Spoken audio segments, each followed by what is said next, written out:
This is Louise Hay, and I'm going to read to you my book, The Power is Within You. There is a great deal of information on this tape. Do not feel you have to absorb it all at once. Certain ideas will leap out at you. Work with those ideas first. If I say anything that you disagree with, just ignore it. If you can get just one good idea out of this tape and use it to improve the quality of your life, then I feel complete. As you listen, you will become aware that I use many terms, such as power, intelligence, infinite mind, higher power, God, universal power, inner wisdom, and so on. This is done to show you that there is no limitation on what you choose to call that power that runs the universe and is also within you. If any name disturbs you, then substitute another that feels right for you. This book was written as an extension of You Can Heal Your Life. Time has passed since the writing of that book, and many new ideas have revealed themselves to me. Those ideas I wish to share with all of you who have been writing over the years asking for more information. I feel an important thing to be aware of is that the power we are all seeking out there is also within us and readily available to us to use in positive ways. May this tape reveal to you how very powerful you really are. I am not a healer. I do not heal anyone. I think of myself as a stepping stone on a pathway of self-discovery. I create a space where people can learn how incredibly wonderful they are by teaching them how to love themselves. That's all I do. I'm a person who supports people. I help people take charge of their lives. I help them discover their own power and inner wisdom and strength. I help them get the blocks and the barriers out of the way so they can love themselves no matter what circumstances they happen to be going through. This doesn't mean that we will never have problems, but it is how we react to the problem that makes a tremendous difference. After years of individual counseling with clients and conducting hundreds of workshops and intensive training programs across the country and around the world, I find that there is only one thing that seems to heal every problem, and that is to love yourself. When people start to love themselves more each day, it's amazing how their lives get better. They feel better. They often get the jobs they want. They have the money they need. Their relationships either improve or the negative ones dissolve and new ones begin. It's a very simple premise, loving yourself. I've often been criticized for being too simplistic, and yet I have found that the simple things are usually the most profound. Someone said to me recently, "You gave me the most wonderful gift. You gave me the gift of myself." So many of us hide from ourselves, and we don't even know who we are. We don't know what we feel. We don't know what we want. Life is a voyage of self-discovery. To me, to be enlightened is to go within and to know who and what we really are, and to know that we have the ability to change for the better by loving and taking care of ourselves. It's not selfish to love ourselves. It clears us so that we can love ourselves enough to love other people. We can really help the planet when we come from a space of great love and joy on an individual basis. The power that created this incredible universe has often been referred to as love, and God is love. We have often heard the statement, "Love makes the world go round." It's all true. Love is the binding agent that holds the whole universe together. To me, love is deep appreciation. When I talk about loving ourselves, I mean having a deep appreciation for who we are. We accept all the different parts of ourselves, our little peculiarities, the embarrassments, the things we may not do so well, and all the wonderful qualities too. We accept the whole package with love, unconditionally. Unfortunately, many of us will not love ourselves until we lose the weight, or get the job, or get the raise, or the boyfriend, or whatever. We often put conditions on our love, but we can change. We can love ourselves as we are right now. There is also a lack of love on this planet as a whole. I believe our whole planet has a dis-ease called AIDS, and more people are dying every day. This physical challenge has given us the opportunity to overcome barriers and to go beyond our morality standards and differences of religion and politics and to open our hearts. The more of us who can do it, the quicker we are going to find the answers. We are in the midst of enormous individual and global change. I believe that all of us who are living at this time chose to be here, to be a part of these changes, to bring about change, and to transform the world from the old way of life to a more loving and peaceful existence. In the Piscean age, we looked out there for our Savior. Save me, please take care of me. Now we are moving into the Aquarian age, and we are learning to go within to find our Savior. We are the power we have been seeking. We are in charge of our lives. If you are not willing to love yourself today, then you are not going to love yourself tomorrow. Because whatever excuse you have today, you'll still have tomorrow. Maybe you'll have the same excuse 20 years from now, and even leave this lifetime holding on to the same excuse. Today is the day you can love yourself totally with no expectations.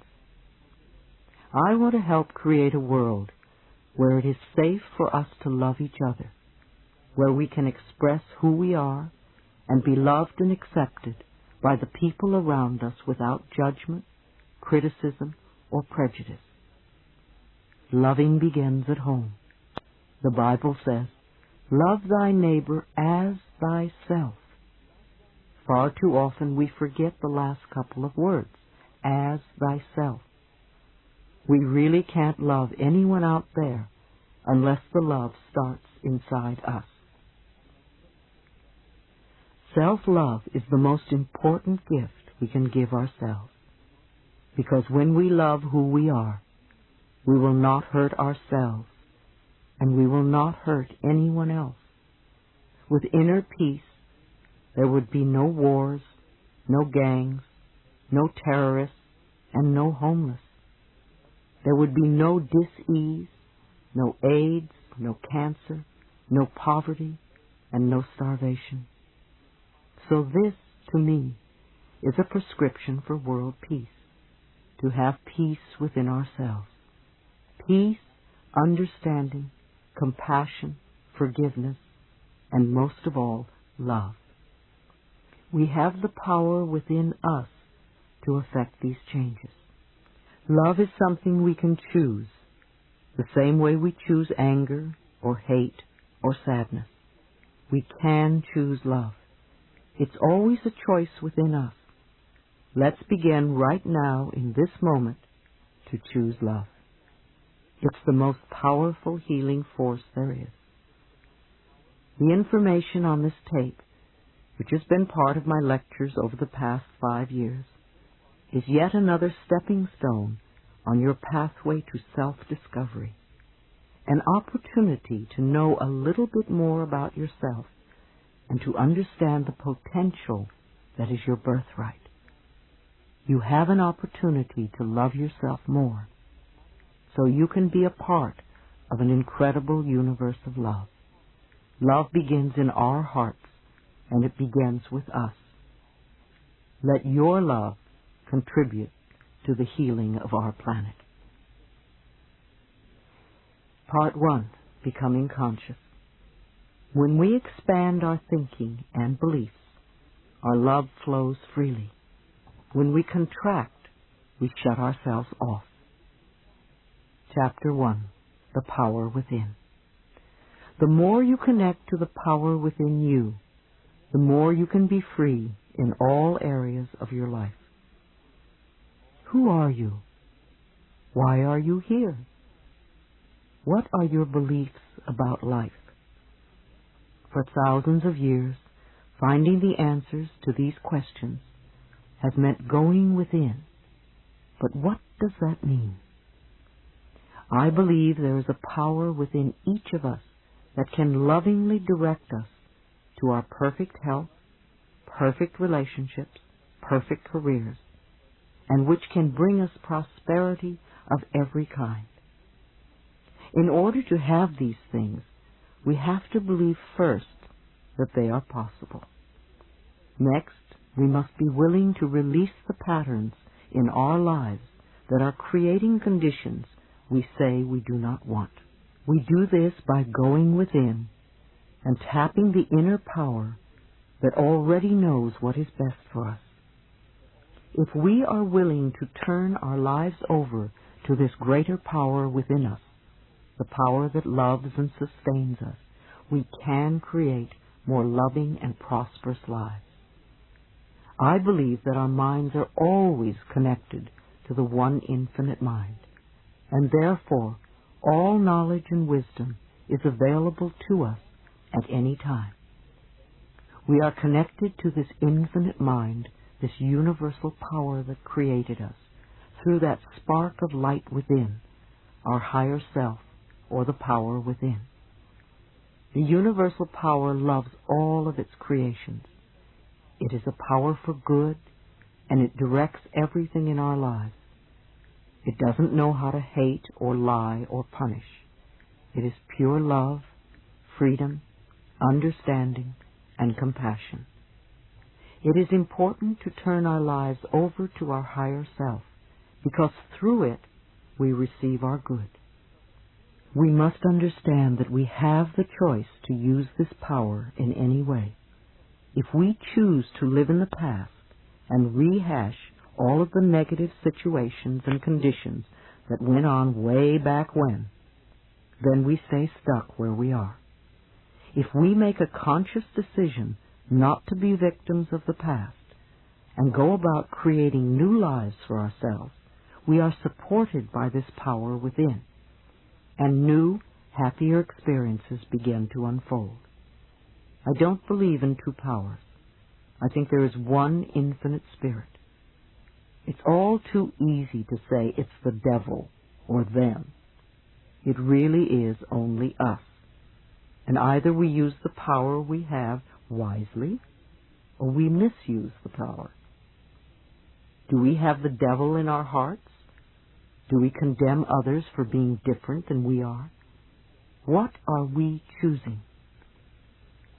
Responsibility versus blame.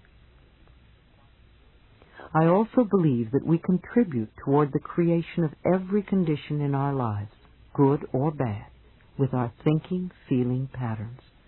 The thoughts we think create our feelings, and then we begin to live our lives in accordance with these feelings and beliefs. This is not to blame ourselves for things going wrong in our lives. There is a difference between being responsible and blaming ourselves or others. When I talk about responsibility, I am really talking about having power. Blame is about giving away one's power. Responsibility gives us the power to make changes in our lives. If we play the victim role, then we are using our personal power to be helpless. If we decide to accept responsibility, then we don't waste time blaming somebody or something out there. Some people feel guilty for creating illness or poverty or problems. They choose to interpret responsibility as guilt, and some members of the media like to refer to it as New Age guilt. These people often feel guilty because they believe that they have failed in some way. However, they usually accept everything as a guilt trip in one way or another, because it's another way to make themselves wrong, and that is not what I'm talking about. If we can use our problems and illnesses as opportunities to think about how we can change our lives, we have power. Many people who come through catastrophic illnesses say that it was the most wonderful thing that ever happened to them because it gave them a chance to go about their lives differently. A lot of people, on the other hand, go around saying, "I'm a victim, woe is me, please, doctor, fix me." I think these people will have a difficult time even getting well or handling their problems. Responsibility is our ability to respond to a situation. We always have a choice. It does not mean that we deny who we are and what we have in our lives. It merely means that we can acknowledge that we have contributed to where we are. By taking responsibility, we have the power to change. We can say, "What can I do to make this different?" We need to understand that we all have personal power all the time. It depends on how we use it. Many of us are now realizing that we come from dysfunctional homes. We carry over a lot of negative feelings about who we are and our relationship to life. My childhood was filled with violence, including sexual abuse. I was starved for love and affection and had no self-esteem at all. Even after leaving home at the age of 15, I continued to experience abuse in many forms. I hadn't yet realized that the thinking, feeling patterns I had learned early in life had brought this abuse upon me. Children often respond to the mental atmosphere of the adults around them. So I learned early about fear and abuse and continued to recreate those experiences for myself as I grew up. I certainly didn't understand that I had the power to change all of this. I was unmercifully hard on myself because I interpreted lack of love and affection to mean that I must be a bad person. All of the events you have experienced in your lifetime up to this moment have been created by your thoughts and beliefs from the past. Let's not look back on our lives with shame. Look at the past as part of the richness and fullness of your life. Without this richness and fullness, we would not be here today. There is no reason to beat yourself up because you didn't do better. You did the best you knew how. Release the past in love and be grateful that it has brought you to this new awareness. The past only exists in our minds and in the way we choose to look at it in our minds. This is the moment we are living. This is the moment we are feeling. This is the moment we are experiencing. What we are doing right now is laying the groundwork for tomorrow. So this is the moment to make the decision. We can't do anything tomorrow, and we can't do it yesterday. We can only do it today. What is important is what we are choosing to think, believe, and say right now. When we begin to take conscious charge of our thoughts and words, then we have tools that we can use. I know this sounds simple, but remember, the point of power is always in the present moment. It is important for you to understand that your mind is not in control. You are in control of your mind. The higher self is in control.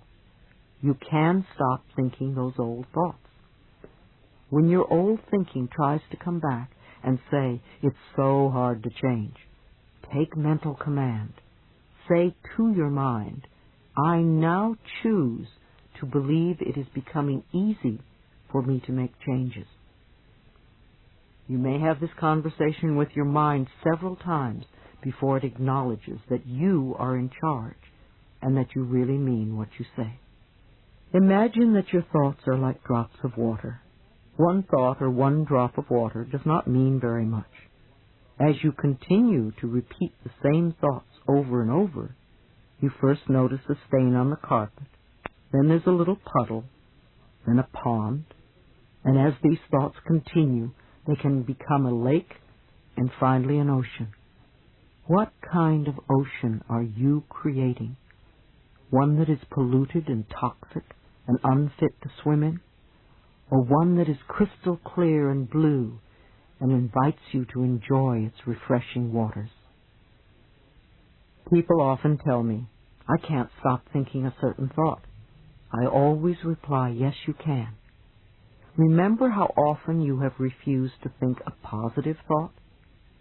You just want to tell your mind that that is what you are going to do. You want to make up your mind to stop thinking negatively. I'm not saying that you have to fight your thoughts when you want to change things. When the negative thoughts come up, simply say, thank you for sharing. In that way, you are not denying what is there, and you are not giving your power over to the negative thoughts. Tell yourself that you are not going to buy into the negativity anymore. You want to create another way of thinking. Again, you don't have to fight your thoughts. Acknowledge and go beyond them. Don't drown in a sea of your own negativity when you can float on the ocean of life. You are meant to be a wonderful, loving expression of life. Life is waiting for you to open up to it, to feel worthy of the good it holds for you. The wisdom and intelligence of the universe is yours to use. Life is here to support you. Trust the power within you to be there for you.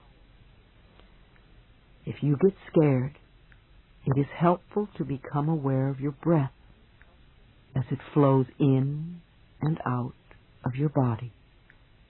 Your breath, the most precious substance of your life, is freely given to you.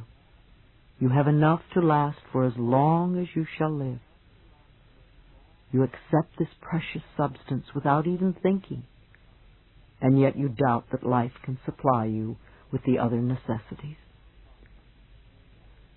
Now is the time for you to learn about your own power and what you are capable of doing.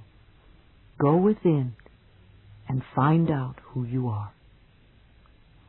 We all have different opinions. You have a right to yours, and I have a right to mine. No matter what goes on in the world, the only thing you can work on is what is right for you. You want to get in touch with your inner guidance because it is the wisdom that knows the answers for you. It's not easy to listen to yourself when your friends and family are telling you what to do. Yet all the answers to all the questions you are ever going to ask are within you now. And every time you say, I don't know, you shut the door to your own inner wisdom. The messages you get from your higher self are positive and supportive of you. If you start getting negative messages, then you are working from ego and your human mind level, and even perhaps your imagination. Although positive messages often come to us through our imagination and our dreams. Support yourself by making the right choices for you. When in doubt, ask yourself, is this a decision that is loving for me? Is this right for me now? You may make another decision at some later point, a day, a week, or a month later. But ask yourself these questions in each moment. As we learn to love ourselves and trust our higher power, we become co-creators with the infinite spirit of a loving world. Our love for ourselves moves us from being victims to being winners. Our love for ourselves attracts wonderful experiences to us. Have you ever noticed that people who feel good about themselves are naturally attractive? They usually have a quality about them that is just wonderful. They are happy with their lives. Things come to them easily and effortlessly. I learned a long time ago that I am a being of oneness with the presence and power of God. Knowing this, that the wisdom and understanding of Spirit resides within me, and I know that I am, therefore, divinely guided in all my dealings with others. Just as all the stars and planets are in their perfect orbit, I am also in my divine right order. I may not understand everything with my limited human mind. However, on the cosmic level, I know I am in the right place at the right time, doing the right thing. My present experience is a stepping stone to new awareness and new opportunities. Who are you? What did you come here to learn? What did you come here to teach? We all have a unique purpose. We are more than our personalities, our problems, our fears, and our illnesses. We are far more than our bodies. We are all connected with everyone on the planet and with all of life. We are all spirit, light, energy, vibration, and love. And we all have the power to live our lives with purpose and meaning. Chapter 2. Following my inner voice. The thoughts we choose to think are the tools that we use to paint the canvas of our lives. I remember when I first heard that I could change my life if I was willing to change my thinking. It was quite a revolutionary idea to me. I lived in New York and discovered the Church of Religious Science. Often people confuse the Church of Religious Science, or Science of Mind, which was founded by Ernest Holmes, with the Christian Science Church founded by Mary Baker Eddy. They all reflect New Thought, however they are different philosophies. The Science of Mind has ministers and practitioners who carry on the teachings of the Church of Religious Science. They were the very first people who told me that my thoughts shaped my future. Even though I didn't understand what they meant, this concept touched what I call the inner ding within me, that place of intuition that is referred to as the voice within.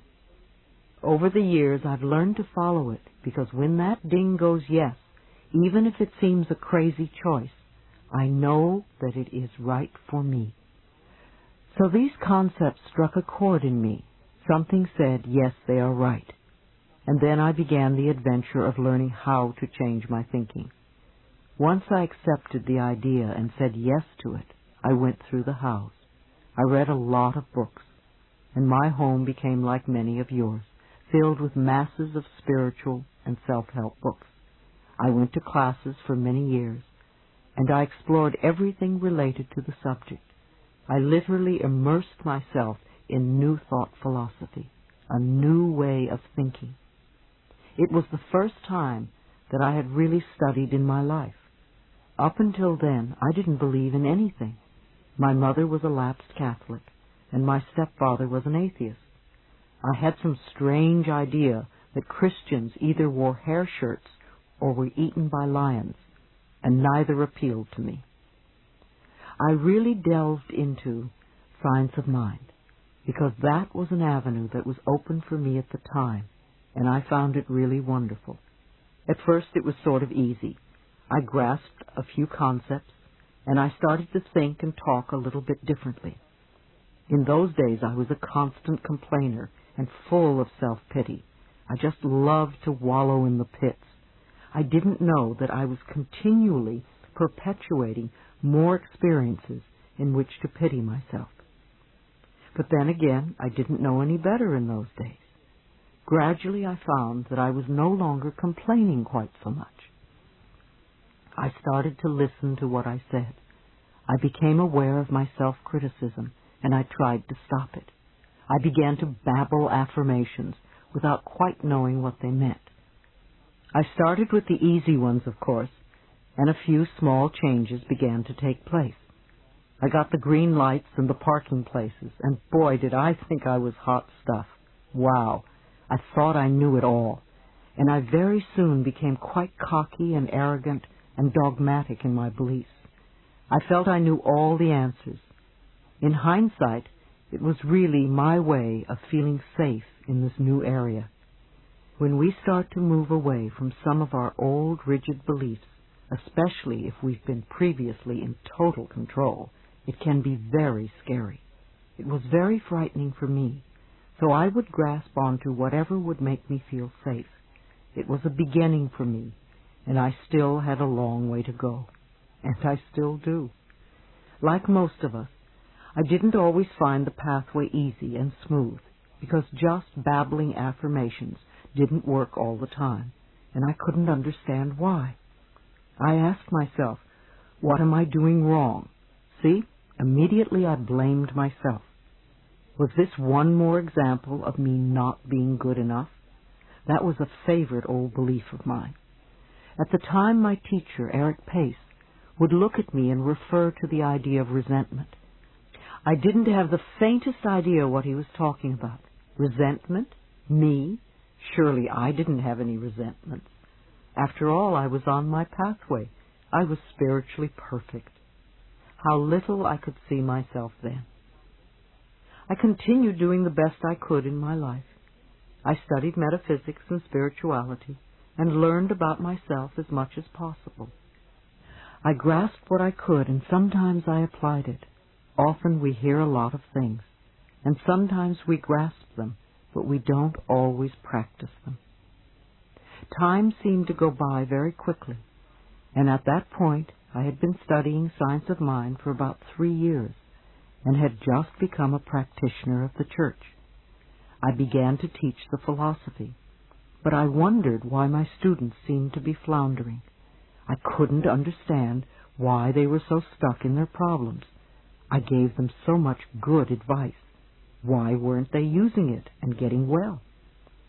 It never dawned on me that I was speaking the truth more than I was living it. I was like a parent who tells the child what to do, but then does exactly the opposite. Then one day, seemingly out of the blue, I was diagnosed with vaginal cancer. First I panicked like anyone else. Then I had doubts that all this stuff I was learning was valid. It was a normal and natural reaction. I thought to myself, if I was clear and centered, I wouldn't have the need to create the illness. In hindsight, I think when I was diagnosed, I felt safe enough at that point to let the illness surface so that I could do something about it, rather than having it be another hidden secret that I wouldn't know about until I was dead. I knew too much by then to hide from myself any longer. I knew that cancer was a dis-ease of resentment that is held for a long time until it eats away at the body. When we stifle our emotions inside of us, they have to go somewhere in the body. If we spend a lifetime stuffing things down, they will eventually manifest somewhere in the body. I became very aware that the resentment within me, which my teacher had referred to so many times, had to do with being physically, emotionally, and sexually abused as a child. Naturally, I would have resentment. I was bitter and unforgiving of the past. I had never done any work to change or release the bitterness and let it go. When I left home, it was all I could do to forget what had happened to me. I thought I had put it behind me, when in actuality I had simply buried it. When I found my metaphysical pathway, I covered up my feelings with a nice layer of spirituality and hid a lot of garbage inside me. I put a wall around myself that kept me literally out of touch with my own feelings. I didn't know who I was or where I was. After my diagnosis, the real inner work of learning to know myself began. thank God I had tools to use. I knew I needed to go within myself if I was going to make any permanent changes. Yes, the doctor could give me an operation and perhaps take care of my illness for the moment. But if I didn't change the way I was using my thoughts and my words, I'd probably recreate it again. It's always interesting to me to learn where in our bodies we put our cancers, our diseases, on which side of the body, the left or the right. The right side represents the masculine side, from where we give out. The left is the feminine side, the receptive part, from where we take in. Almost all of my life, when anything went wrong, it was always on the right side of my body. It was where I stored all the resentment towards my stepfather and life. I was no longer content to get green lights and parking places. I knew I had to go much, much deeper. I realized that I was not really progressing in my life the way I wanted to because I hadn't really cleared out this old garbage from childhood, and I wasn't living what I was teaching. I had to recognize the inner child inside me and work with her. My inner child needed help because she was still in great pain. I quickly began a self-healing program in earnest. I concentrated totally on me and did little else. I became very committed to getting well. Some of it was a little weird, yet I did it anyway. After all, this was my life on the line. It became almost a 24-hour-a-day job for the next 6 months. I began reading and studying everything I could find out about alternative ways to heal cancer because I truly believed it could be done. I did a nutritional cleansing program that detoxified my body from all the junk foods I had eaten for years. For months, I seemed to be living on sprouts and pureed asparagus. I know I had more to eat, but that is what I remember the most. I worked with my Science of Mind minister and teacher, Eric Pace, to clear the mental patterns so the cancer wouldn't return. I said affirmations and did visualizations, prayers, and spiritual mind treatments. I did daily sessions in front of a mirror. The most difficult words to say were, "I love you. I really love you." It took a lot of tears and a lot of breathing to get through it. When I did, it was as if I took a quantum leap.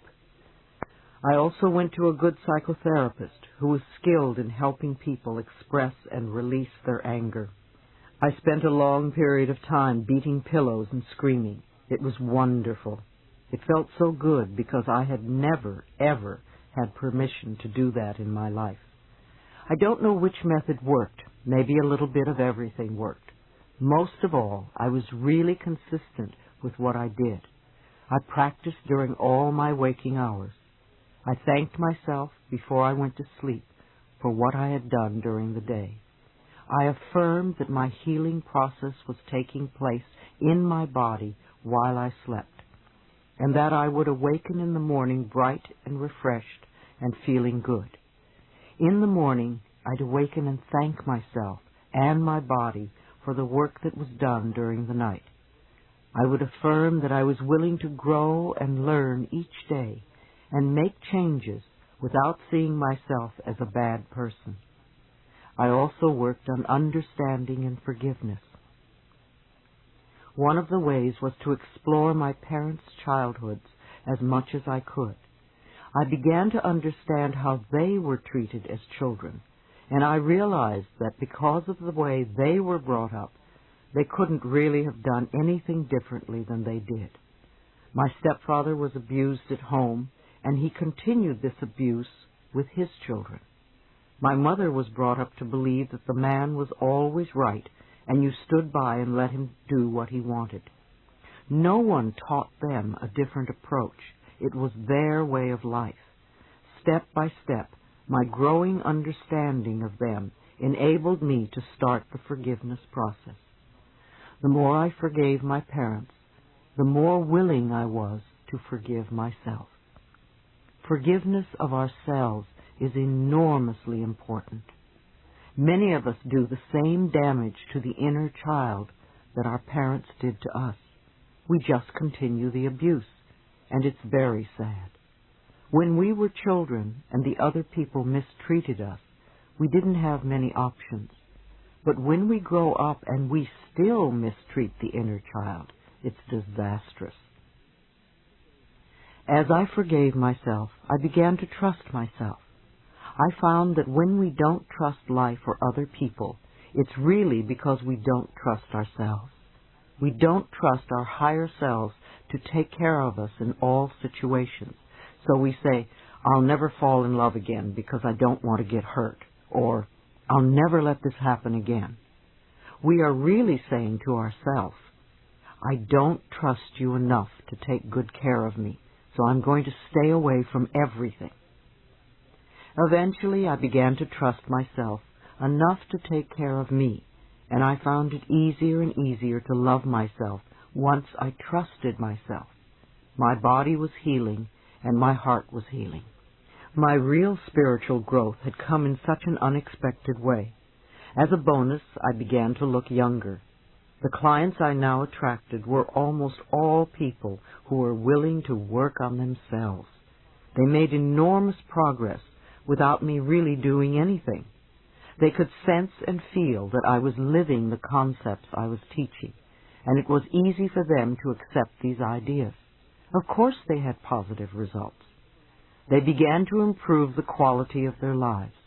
Once we begin to make peace with ourselves on the inner level, life seems to flow much more pleasantly. So what did this experience teach me personally? I realized that I had the power to change my life if I was willing to change my thinking and release the patterns that kept me living in the past.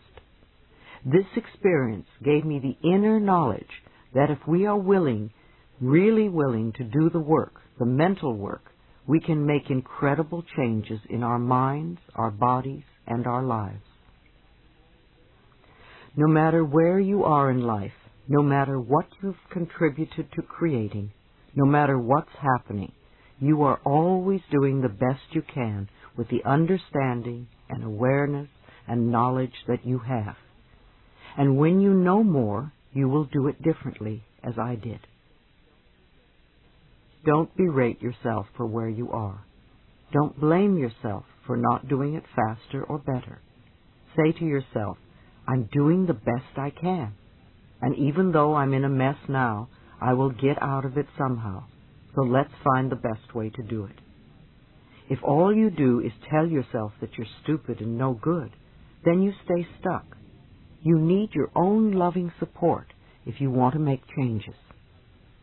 The methods I use are not my methods. Most of them I learned at Signs of Mind, which is what I basically teach. Yet these principles are as old as time. If you read any of the old spiritual teachings, you will find the same messages. I am trained as a minister of the Church of Religious Science. However, I do not have a church.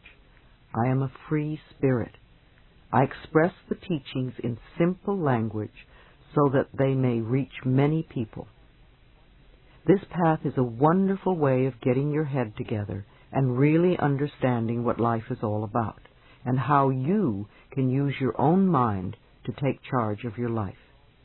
When I started all this over 20 years ago, I had no idea that I would be able to bring hope and help to the number of people that I do today. Chapter 3. The Power of Your Spoken Word. Every day, declare for yourself what you want in life. Declare it as though you have it. The law of mind. There is a law of gravity, and there are several other physical laws, like physics and electricity, most of which I don't understand. There are also spiritual laws, like the law of cause and effect. What you give out comes back. There is also a law of mind. I don't know how it works, in much the same way that I don't know how electricity works. I only know that when I flick the switch, the light comes on.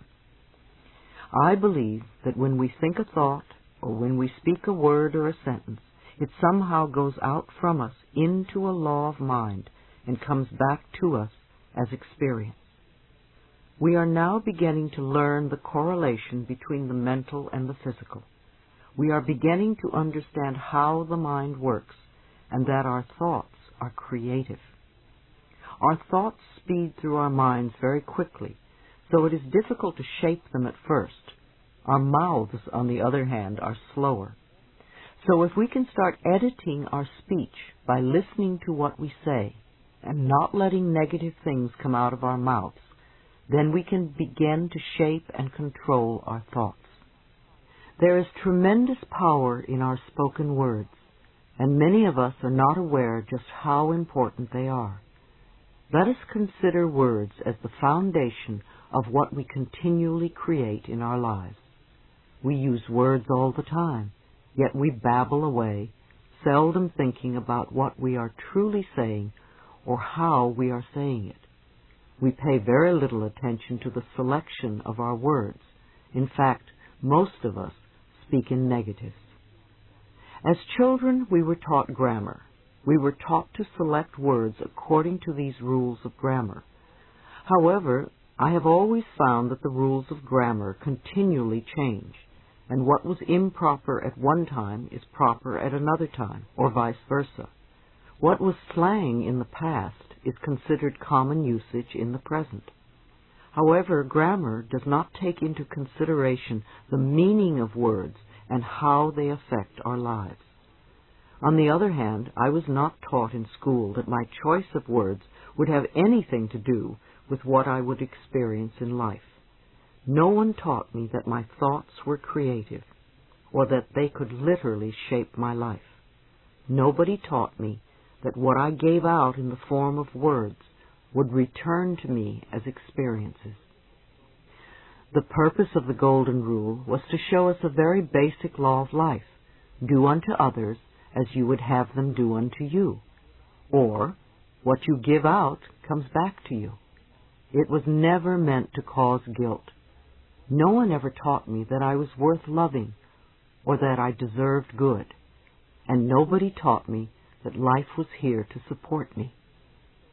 I remember that as children we would often call each other cruel and hurtful names and try to belittle one another. But why did we do that? Where did we learn such behavior? Look at what we were taught.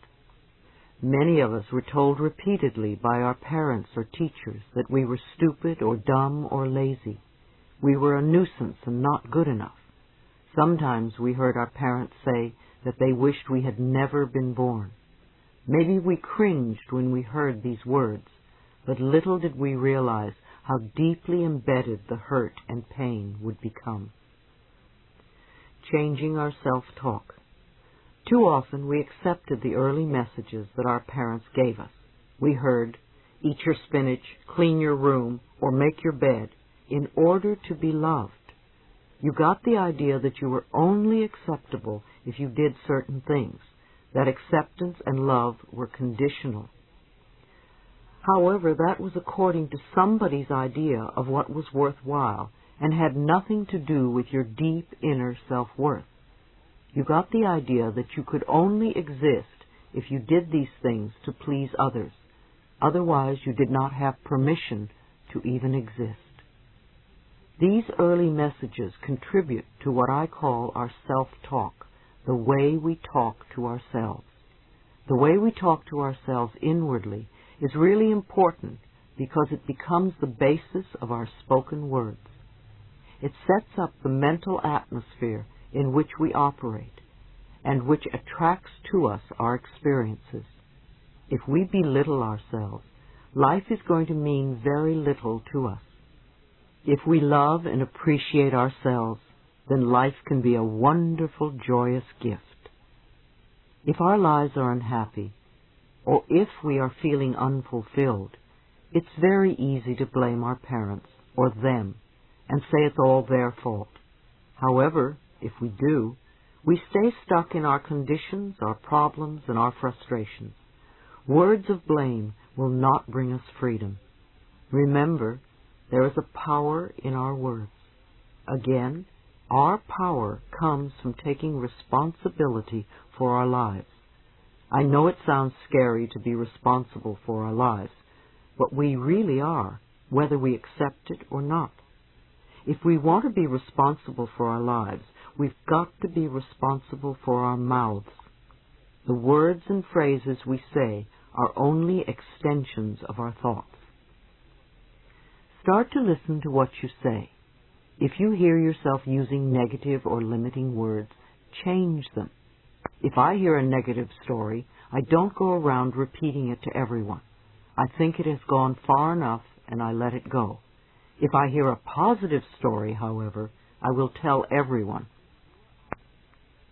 When you are out with other people, begin to listen to what they say and how they say it. See if you can connect what they say with what they are experiencing in life. Many, many people live their lives in shoulds. Should is a word that my ear is very attuned to. It is as if a bell goes off every time I hear it.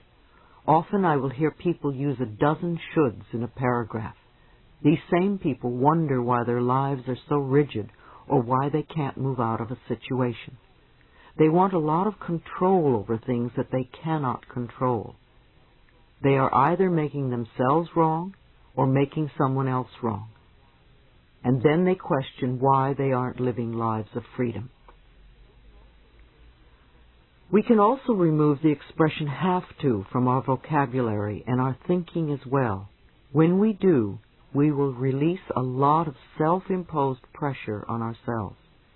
We create tremendous pressure by saying, I have to go to work, I have to do this, I have to.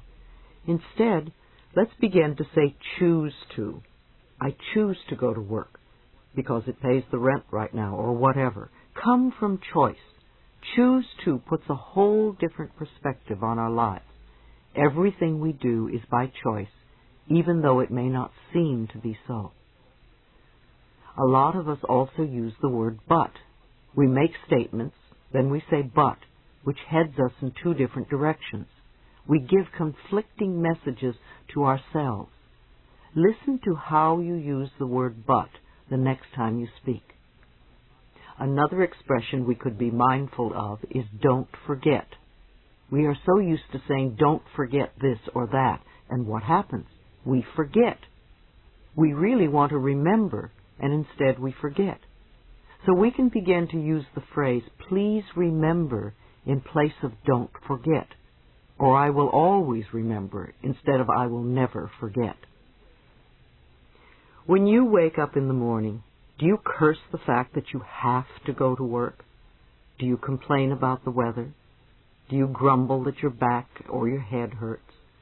What is the second and third thing you think or say? Do you yell at the children to get up? Most people say more or less the same thing every morning. How does what you say start your day? Is it positive and cheerful and wonderful? Or is it whining and condemning? If you grumble and complain and moan, you're setting yourself up for just such a day. What are your last thoughts before going to bed? Are they powerful, healing thoughts or poverty, worry thoughts? When I speak of poverty thoughts, I don't mean only about the lack of money. It can be a negative way of thinking about anything in your life, any part of your life that is not flowing freely. Do you worry about tomorrow? Usually, I will read something positive before I go to sleep. I am aware that when I sleep, I am doing a lot of clearing that will prepare me for the next day. I find it very helpful to turn over to my dreams any problems or questions I may have. I know my dreams will help me take care of whatever is going on in my life. I am the only person who can think in my mind, just like you are the only person who can think in your mind. Nobody can force us to think in a different way. We choose our thoughts, and these are the basis for our self-talk. As I experienced how this process worked more in my life, I began to live more of what I was teaching others. I really watched my words and my thoughts, and I constantly forgave myself for not being perfect. I allowed myself to be me, rather than struggling to be a super person who may only be acceptable in others' eyes. When I began for the first time to trust life and to see it as a friendly place, I lightened up. My humor became less biting and more truly funny. I worked on releasing criticism and judgment of myself and other people. And I stopped telling disaster stories. We are so quick to spread bad news. It's just amazing. I stopped reading the newspaper and gave up the 11 o'clock news at night because all the reports were concerned with disaster and violence and very little good news. I realized that most people don't want to hear good news. They love to hear bad news so that they have something to complain about. Too many of us keep recycling the negative stories until we believe that there is only bad in the world. For a while there was a radio station that broadcast only good news, but it went out of business. When I had my cancer, I decided to stop gossiping, and to my surprise I found I had nothing to say to anyone. I became aware that whenever I met a friend, I would immediately dish the latest dirt with them. Eventually I discovered there were other ways of talking, although it wasn't an easy habit to break. Nonetheless, if I gossiped about other people, then other people probably gossiped about me, because what we give out, we get back. As I worked more and more with people, I really began to listen to what they said. I really began to hear the words, not just get the general drift. Usually after 10 minutes with a new client, I could tell exactly why they had a problem, because I could hear the words they were using. I could understand them by the way they were talking. I knew that their words were contributing to their problems. If they were talking negatively, imagine what their self-talk was like. It must be more of the same negative programming, poverty thinking, as I called it. A little exercise I suggest you do is to put a tape recorder by your telephone, and every time you make or get a call, push the record button. When the tape is full on both sides, listen to what you've been saying and how you say it. You will probably be amazed. You will begin to hear the words you use and the inflection of your voice. You will begin to become aware. If you find yourself saying something 3 times or more, write it down because it is a pattern. Some of the patterns may be positive and supportive, and you may also have some very negative patterns that you repeat over and over and over again. The power of the subconscious mind. In light of what I've been speaking of, I want to discuss the power of our subconscious minds. Our subconscious minds make no judgments. The subconscious mind accepts everything we say and creates according to our beliefs. It always says yes. Our subconscious minds love us enough to give us what we declare. We have choice, though. If we choose these poverty beliefs and concepts, then it is assumed that we want them.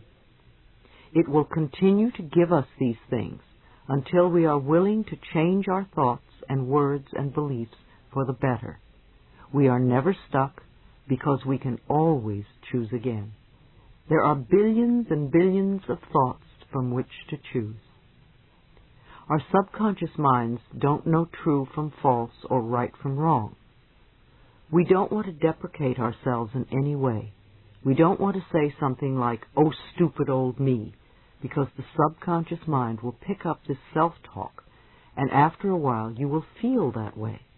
If you say it enough times, it will become a belief in your subconscious. The subconscious mind has no sense of humor, and it is important for you to know and understand this concept. You cannot make a joke about yourself and think it doesn't mean anything. If it is a put-down about yourself, even if you're trying to be cute or funny about it, the subconscious mind accepts it as true. I don't let people tell put-down jokes in my workshops. They can be raunchy but not put-downs of a nationality or sex or whatever. So don't joke about yourself and make derogatory remarks about yourself. because they will not create good experiences for you. Don't belittle others either. The subconscious mind doesn't distinguish between you and the other person. It hears the words, and it believes you are talking about yourself. The next time you want to criticize someone, ask why you feel that way about yourself. You only see in others what you see in yourself. Instead of criticizing others, praise them, and within a month, you will see enormous change within you. Our words are really a matter of approach and attitude. Notice the way that lonely, unhappy, poor, sick people talk. What words do they use? What have they accepted as the truth for themselves? How do they describe themselves? How do they describe their work, their lives, their relationships? What do they look forward to? Be aware of their words, but please don't run around telling strangers that they are ruining their lives by the way they talk. Don't do it to your family and friends either, because the information will not be appreciated. Instead, use this information to begin to make the connection for yourself and practice it if you want your life to change. Because even on the smallest level, if you change the way you talk, your experiences are going to change. If you are a person with an illness who believes that it is fatal and that you're going to die and that life is no good because nothing ever works for you, then guess what? You can choose to release your negative concept of life. Start affirming for yourself that you are a person who is lovable and that you are worth healing and that you attract everything you need on the physical level to contribute to your healing. Know that you are willing to get well and that it is safe for you to get well. Many people only feel safe when they are sick. They are usually the kind that have difficulty saying the word no. The only way they can say no is by saying, I'm too sick to do it. It's a perfect excuse. I remember a woman at one of my workshops who had 3 cancer operations. She couldn't say no to anybody. Her father was a doctor, and she was Daddy's good little girl, so whatever Daddy told her to do, she did. It was impossible for her to say no. No matter what you asked her, she had to say yes. It took 4 days to get her to literally shriek no at the top of her lungs. I had her do it while shaking her fist. No, no, no. And once she got into it, she loved it. I find that many women with breast cancer can't say no. They nourish everybody except themselves. One of the things I recommend to a woman with breast cancer is that she must learn to say no. No, I don't want to do it. No. 2 or 3 months of saying no to everything and everyone will begin to turn things around. She needs to nourish herself by saying, this is what I want to do, not what you want me to do.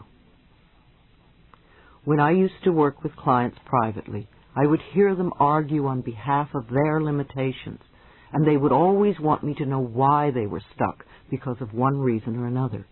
If we believe we are stuck and accept that we are stuck, then we are stuck. We get stuck because our negative beliefs are being fulfilled. Instead, let's begin to focus on our strengths. Many of you tell me that my tape saved your lives. I want you to realize that no book or tape is going to save you. A little piece of tape in a plastic box is not saving your life. What you are doing with the information is what matters. I can give you plenty of ideas, yet what you do with them is going to count. I suggest that you listen to a particular tape over and over again for a month or more so that the ideas become a new habit pattern. I'm not your healer or savior. The only person who's going to make a change in your life is you. Now, what are the messages you want to hear? I know I say this over and over again. Loving yourself is the most important thing you can do, because when you love yourself, you're not going to hurt yourself or anyone else. It's my prescription for world peace. If I don't hurt me and I don't hurt you, how can we have war? The more of us who can get to that place, the better the planet will be. Let's begin to be conscious of what is going on by listening to the words we speak to ourselves and to others. Then we can begin to make the changes that will help heal ourselves as well as the rest of the planet. Chapter 4. Reprogramming Old Tapes. Be willing to take the first step, no matter how small it is. Concentrate on the fact that you are willing to learn. Absolute miracles will happen. Affirmations do work. Now that we understand a little bit more about how powerful our thoughts and words are, we can choose to retrain our thinking and speaking into positive patterns if we're going to get beneficial results. Are you willing to change your self-talk into positive affirmations? Remember, every time you think a thought and every time you speak a word, you are saying an affirmation. An affirmation is a beginning point. It opens the way to change. In essence, you are saying to your subconscious mind, I am taking responsibility. I am aware that there is something I can do to change. When I talk about doing affirmations, I mean to consciously choose sentences or words that will either help to eliminate something from your life or help to create something new in your life. And you do this in a positive way. If you say, I don't want to be sick anymore, the subconscious mind hears sick more. Now you want to tell it clearly what you do want. That is, say, I am a healthy person. I radiate good health. The subconscious mind is very straightforward. It has no strategy or designs. What it hears is what it does. If you say, I hate this car, it doesn't give you a wonderful new car because it doesn't know what you want. Even if you get a new car, you will probably hate it soon because that is what you've been saying about it. The subconscious only hears, hate this car. You need to clearly declare your desires in a positive way, as in, I have a beautiful new car that suits all my needs, or I always have a car that I love. If there is something in your life that you really dislike, I have found one of the quickest ways to release it is to bless it with love. I bless you with love, and I release you and let you go. This works for people, situations, objects, and living quarters. You could even try it on a habit you would like to be free of and see what happens. I knew one man who said, I bless you with love and release you from my life, to every cigarette he smoked. After a few days, his desire for smoking was considerably less, and in a few weeks the habit was gone. You deserve good. Think for a moment. What is it you really want right now? What is it you want today in your life? Think about it, and then say, I accept for myself whatever it is that you want. This is where I find that most of us get stuck. The bottom line is the belief that we don't deserve to have what we want. Our personal power lies in the way we perceive our deservability. Our not deserving comes from childhood messages. Again, we don't have to feel that we cannot change because of these messages. Often people will come to me and say, Louise, affirmations don't work. It really has nothing to do with affirmations. It is the fact that we don't believe we deserve the good. The way to find out if you believe that you deserve something is to say an affirmation and notice the thoughts that come up as you say it. Then write them down, because when you see these thoughts on paper, they will be very clear to you. The only thing that keeps you from deserving or loving yourself or whatever is someone else's belief or opinion that you have accepted as truth. When we don't believe that we deserve good, we will knock the pinnings out from under ourselves, which we can do in a variety of ways. We can create chaos, we can lose things, we can hurt ourselves, or have physical problems like falling, or have accidents. We want to start believing that we deserve all the good that life has to offer. In order to reprogram the false or negative belief, what would be the first thought that you would need to begin to create this new whatever in your life? What would be the building block or the foundation that you would need to stand on?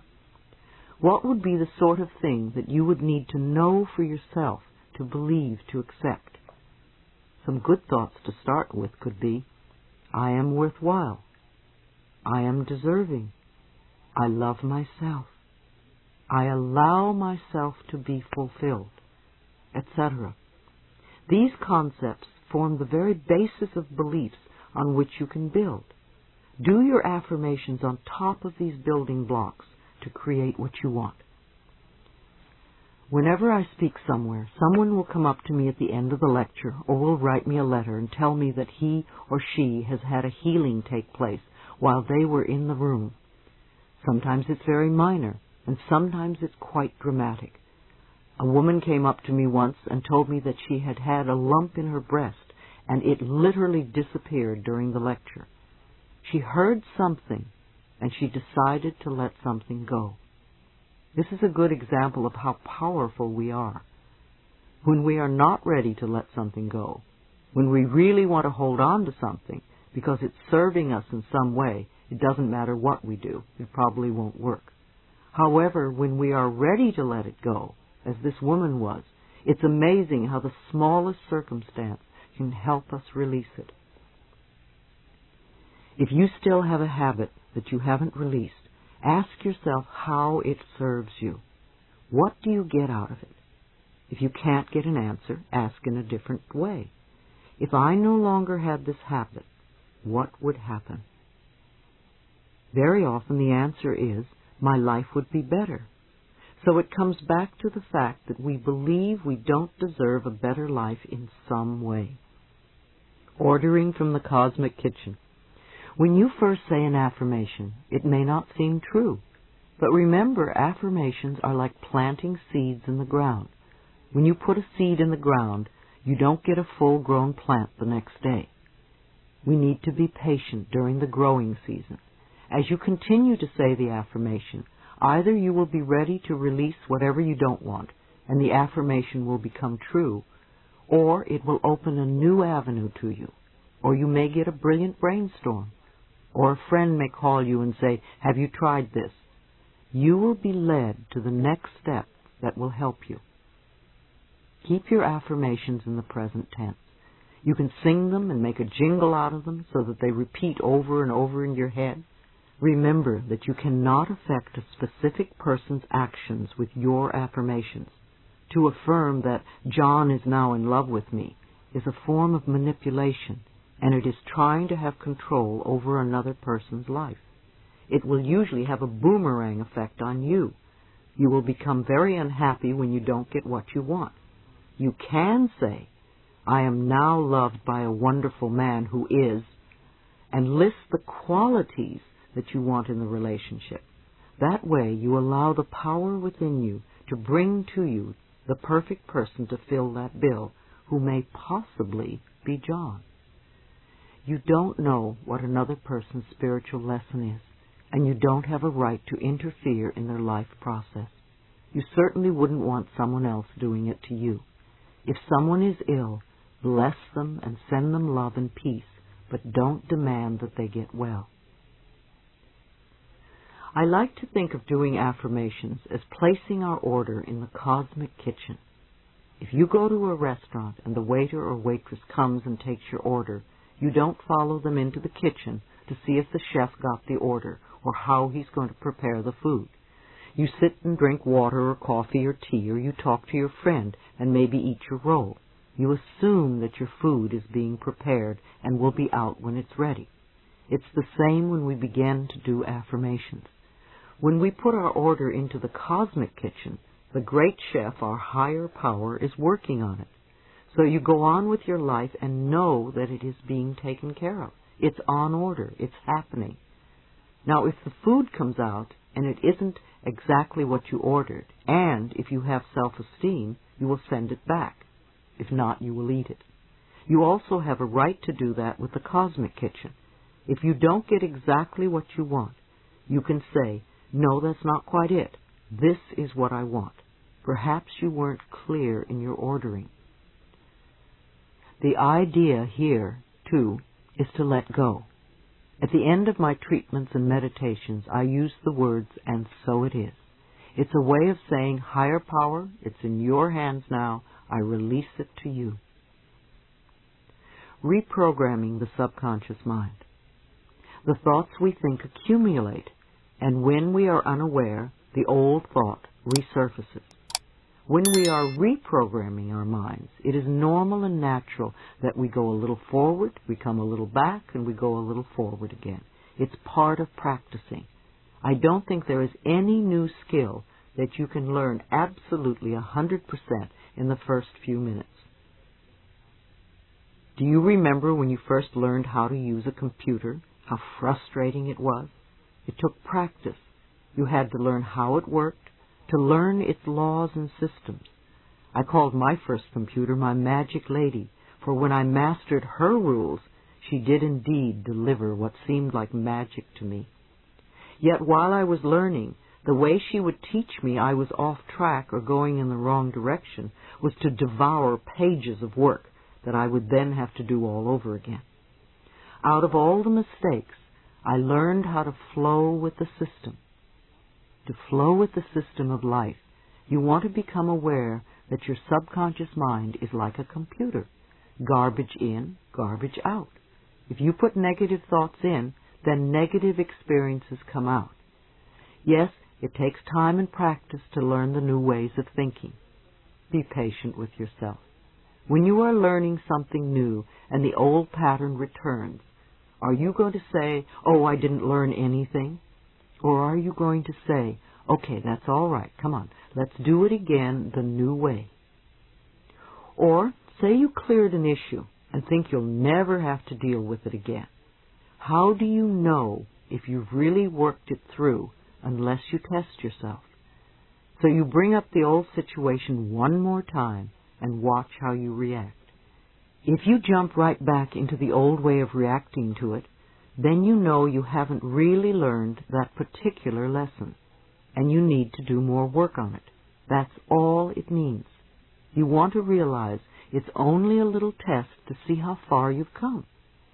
If you begin to repeat your affirmations, the new statements of truth about yourself, you give yourself an opportunity to react differently. Whether it's a health problem, a financial one, or a relationship difficulty, if you react in a new way to the situation, then you're on your way to having another issue handled, and you can move on to other areas. Remember, too, that we work on layers at a time. You can reach a plateau and think, "I've done it," and then later on some old issue resurfaces and you may injure yourself or get sick and you don't get better for some time. Look to see what the underlying beliefs are. It may mean that you have some more work to do because you are going to the next deeper layer. Don't feel that you're not good enough because something you've worked to clear comes up again. When I discovered that I was not